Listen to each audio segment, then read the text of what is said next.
মাসুদুর রহমান ভাই, খুব তো দেশ নিয়ে কথা বলেন। আজকে প্রায় 1 বছরের উপরে হয়ে গেল ঢাকায় আসছি, আইসা আপনাদেরকে খুঁজলাম, কোথাও পাইলাম না। একদিন দেখলাম আপনারে ঐতিহাসিক 7ই নভেম্বর নাকি ঐতিহাসিক 9ই নভেম্বর নয়াপল্টনে 10 লাখ লোক হইল বিএনপির মিটিংয়ে।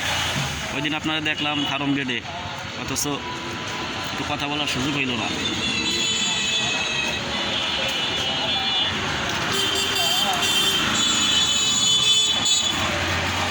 উত্তরণ যে বাংলাদেশটা হবে একজন রিক্সা চালকের, একজন কৃষকের বাংলাদেশ হবে, গরিবের বাংলাদেশ হবে। তাই একজন গরিব, একজন রিক্সা চালক আপনাদের সাথে দেখা করতে চাইছিল। তা তো আমরা তো ধরেন মূর্খ রিক্সা চালক, আমরা তো আপনাদের সাথে দেখা করতে পারি না। আপনারা চাইলে পারেন, আমার ফোন নাম্বার দেওয়া থাকবে, একটু ফোন দিয়েন, আপনাদের সাথে একটু কথা আছে। এই দেখেন রিক্সা রিক্সা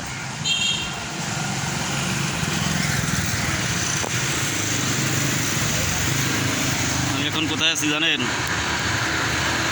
ডক্টর মোহাম্মদ ইউনূসের যে গ্রামীণ টেলিকম ভবন, সেই ভবনের সামনে আছি।